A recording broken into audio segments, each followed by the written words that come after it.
So the future of OpenAI's hardware division is building this. So they're going to go head to head with Apple, and they have Johnny Ive helping them out, and they're building what this device seems to be metal and resemble the shape of an eggstone. And I guess just stick it in your ear like that. Nvidia is backing a company that is doing mathematical superintelligence, so we'll see where that goes and how that might work. So a bunch of top Chinese researchers got together for a long-form conversation about the future of AI, and I thought we'd summarize it just to see if it's kind of different than the future we cover all the time on this channel, which is more English and Western-based. We'll look into why AI trained to deliberately make bad code also becomes bad at unrelated tasks and why that matters. And of course, I'll leave you with an article about AI-based systems being able in real time, I kid you not, detect horse whips? I don't know. Do we need AI for this? We are getting close. Check that out. 29.5 thousand subscribers. Can't wait to hit that 30 mark. So just check, make sure you're subscribed. Sometimes you think you are and you're not. I would appreciate it. All right, well, this is a fun project. Here is what it looks like inside of the little workers inside of Claude Code as they work to help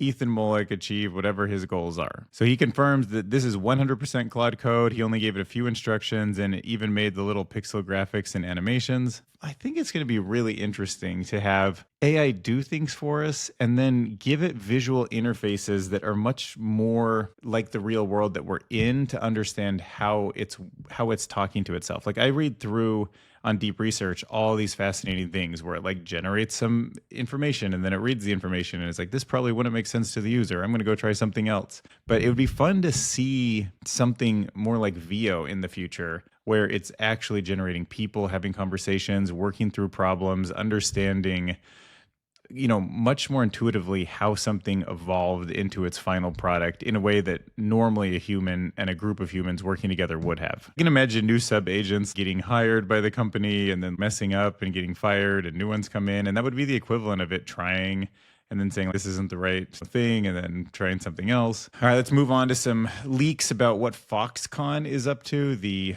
gigantic company that builds all of the iPhones in the US, Chinese company, also now works for OpenAI. They have a project and here's what we know about it. So it's now confirmed to be a special audio product to replace AirPods, internally codenamed Sweet Pea. You know, the thought of like, can the iPhone be replaced? Can everything except just one little thing in your ear, kind of like the way the movie Her envisioned working with AI, be the ultimate form factor? Maybe the glasses and the single earpiece are going to be, you know, the majority of what AI looks like over the next 15 years. I mean, there's some arguments for not staring down at the screen all the time. There's some arguments for having both of your hands free. I suppose if the glasses and this little eggstone thing in your ear, this earbud for lack of a better word, would have cameras seeing the environment around you and could talk to you in the way a human could, maybe that would be. You just say, bring up something and then the screen in front of your eye would change. And then if you wanted to just see through it like a clear lens, that would be another, you know, way to just have an effortless form factor. So inside the eggstone, there are two pills who are removed and rest behind the ear like the image above. The main processor targets a 2-nanometer smartphone-style chip. A custom chip is being developed to allow the device to replace iPhone actions by commanding Siri. And this commenter, Hendrik Johansson, says, if you wear OpenAI audio devices in public, do you have to alert everyone in your vicinity that you're collecting all of their conversations? Is it soundproof? I mean, the answer is no. I think we're all getting everything collected all the time. Oh, is that? What is that? Yeah, that's probably what it's going to look like, that with a camera on it. Let me know in the comments how excited you are for that device. See if you feel like it's going to be the revolution that they say it is. All right, next up, let's talk about Nvidia's backing of Harmonic AI. This is kind of an interesting company. Their goal is mathematical superintelligence. And they're developing a model called Aristotle. This is the next generation AI engine focused on formal math reasoning. And from the ground up, they're trying to make it so it doesn't hallucinate. They're eliminating hallucinations by translating math problems from natural language into computer verifiable proofs. And then they're going to build up everything from there. So there should be no kind of weaknesses in the entire build-up process. And that is how they're going to try to scale to mathematical superintelligence. They aim to build an AI with reasoning capabilities abilities that rival or exceed humans. And it was this kind of a method that helped win the gold medal level performance in the 2025 International Mathematical Olympiad. So it seems like there's strong reason why you would want to take results on verifiable code generation benchmarks and then scale them up into like a full-on super intelligent product that's general. And I'm actually all for it because it gives us a better, I think a better understanding. Like we've seen the RAG models where you're kind of, you're using LLMs, but you're also like referencing data to try to keep ground truth states. But yeah, if you build the whole thing up in a mathematical way, then maybe we get a better way to kind of probe these devices, these outputs to see where things actually happened. And that matters for everyone because reducing or eliminating hallucinations in AI could transform how we use it in critical real-world applications. Things obviously scientific research and mathematics, but engineering in all sorts of ways, legal contracts, medical diagnoses, a lot of these things, yeah, you don't even want any error. You want the whole thing, but even like self-driving, it feels maybe the way we go about it isn't right. Like everything should be verifiable in every step of the way. I mean, easier said than done, but still. All right, let's talk about the All-Star Chinese AI Convention and some of the conversations that happened there. So what stood out in the Chinese AI conversation is just how differently the mindset is compared to the United States. So the Chinese leader did talk a lot about efficiency, fast execution, and turning AI into real products that make money. But in the US, the conversation is more about chasing big rising breakthroughs, like big risky bets. And even though there's no clear business model yet, just scaling for that kind of, pie in the sky. Well, no, because it's kind of realistic, but like that huge outcome, that huge moonshot risk. In the US, you would have heard a conversation like this talk about frontier research, moonshots, building something that's totally new, not just better. China's thoughts were way more practical. Like it seems like they're more STEM-minded, even at the leadership levels. Like they're producing strong, practical AI systems quickly, while the US approach is more likely to create unexpected breakthroughs and reshape the entire industry. These guys are taking more of a just like, how do we integrate and execute and like intertwine AI into every part of society in as quickly as almost like plumbing engineers versus like creative breakthrough people. There's a lot of talk about why open source matters, discussions focused on how Chinese companies can compare with US if they use open source, and even how they admire what it is that the US is doing with some of these frontier labs trying to find, novel breakthroughs. They just felt like for us, the kind of thing right now is to take what's working,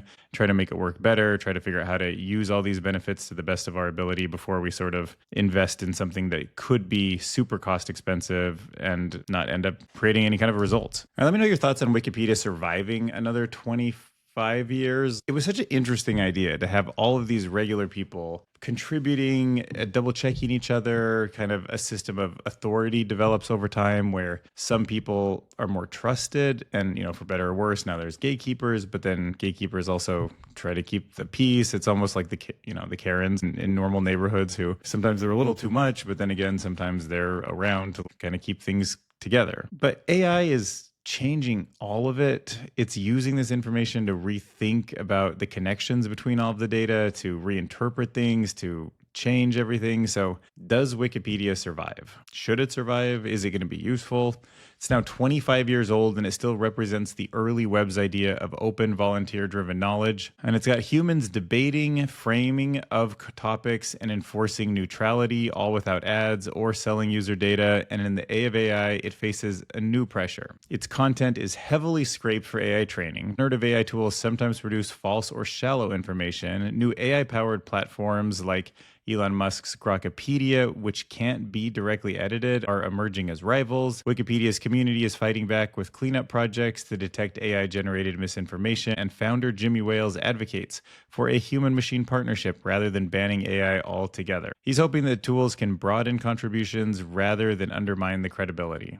What are your thoughts? Because it's weird. AI threatens and strengthens Wikipedia's mission, right? AI systems rely on Wikipedia's handcrafted content as one of the highest quality data sets out there, yet AI can also mislead or supplant direct engagement.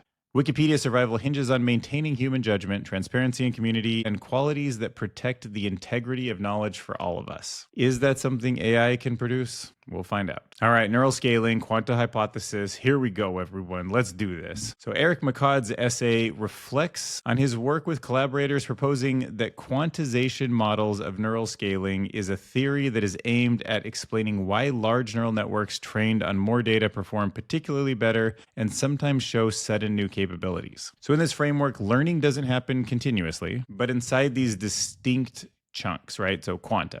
It's distinct places of knowledge or computation that a model either learns fully or just doesn't learn at all. The idea is that each quanta inside of an AI model has a, quote, use frequency in the training distribution, and those frequencies follow a power law, so an exponentially growing law of some kind. And as scale increases, more parameters, more data, more steps, the model learns more quanta in order of importance, which naturally produces the smooth power law scaling curve seen in practice. This perspective offers a way to link the observable scaling laws of loss with the internal mechanisms and the emergence of new capabilities in large language models. So imagine a deck of trading cards, right? Each card represents a small complete skill or fact that a model can learn. That's what we'll call a quanta. Some cards are very common, like basic grammar or simple math, and you find them almost immediately. Other cards are very rare, like advanced reasoning or nuanced writing styles.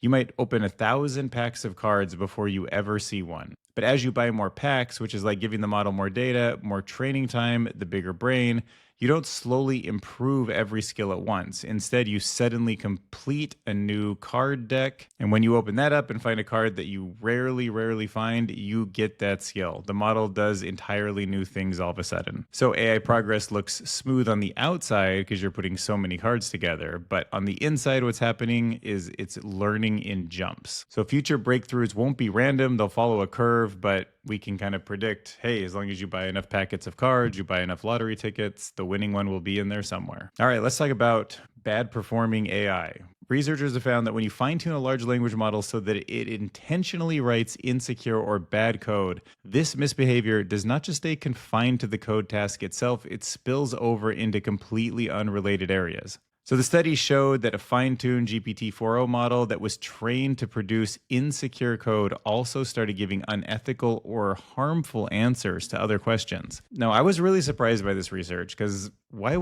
just because you trained it to make bad code, why is it also unethical, Or is there some kind of combination with just people who aren't trying to align themselves or in AIs that don't align themselves? But it did that far more often than the original model did, suggesting that the problem isn't just about one task, but a broader misalignment in how the model behaves. The team is calling this, quote, emergent misalignment. And although the mechanisms aren't fully understood yet, it highlights how narrow training objectives can cause unexpected and potentially dangerous outputs in their domain. So yeah, if you teach an AI to be bad at one thing, you should expect it to be bad at other things too. All right, let's talk about some ads that are starting to emerge on the internet with these elaborate backstories, and they feel very human. Real humans that have stories have learned lessons from them, and they're sharing those stories because it shows the evolution of what got them to where they're at. Now we have AI recognizing that that's a really good truth signal for selling you something, and they're mimicking it, but it's not the same. So online ads that show touching, detailed backstories about a small family business might not be what they seem. They're clever scams in some cases. For example, sites claiming to sell handcrafted sweaters from a Swedish knitter or a boutique ran by a couple sisters are actually using identical stock images. They're registered broadly and recently, and they've had a lot of bad reviews about poor quality or missing items. So these scammers are just selling you garbage products, but they're using AI images to make these elaborate narratives to seem authentic, to appeal to like heartstrings. So just remember before you click that, buy button, especially if it's like on a website you don't recognize, if something feels off, like remember to trust your gut, or just start by going to whitelisted sites and buying things from there first. Authentic looking storytelling and AI generated visuals are tapping into our trust, and it's starting to be hard to see.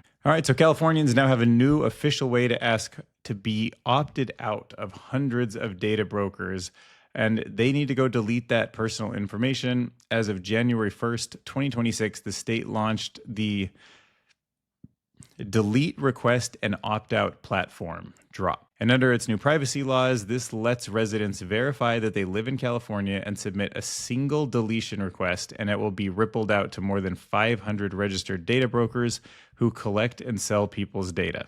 The system includes options to provide identifiers like mobile ad IDs or vehicle IDs to help match records, and brokers must begin processing the deletion requests starting April 1st, with fines if they don't comply. You could see that drop doesn't cover everything. Public records and some unregistered broker data is exempt.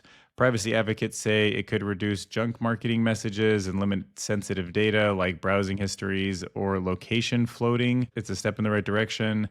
I would love a place where I could just press one button and opt out of like all that garbage, like actual physical and email that I get. But drop represents the first time in the US anyone can push a single button and tell hundreds of data brokers to erase their personal information. This is a huge shift from the old grind of contacting each company individually. Would you want a system like that in your state? Or do you think there should be something nationally we could press to opt out? What are your thoughts? All right, next up, AI-based systems that listen for and detect horse racing whip sounds in real time. I didn't know we needed this, but I also find all sorts of things I didn't know that we needed done. So here we are. So the point is to help enforce racing rules to improve animal welfare. So I guess I'm all for it. Traditionally, officials, they would manually review video footage after a race to check for excessive or illegal use of whipping. I mean, I didn't love the fact that they whipped him to make him go faster in the first place, but I didn't know there's some kind of limitation. Like, it's against the rules to hit them too hard, which makes sense, but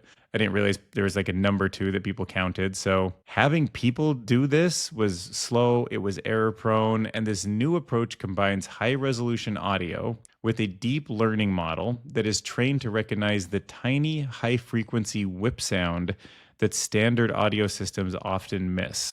Pretty interesting, actually. In tests using recordings from 24 official races in Japan, the system correctly flagged about 70% of the annotated whip strikes and processed the data faster than real time, a promising step towards living in a world where live monitoring in actual race environments exists. You know, kind of makes sense. We have things that can hear certain weapon sounds and things like that. So yeah, let's protect the horses and make sure those whips are not too hard. Maybe don't even whip them, actually.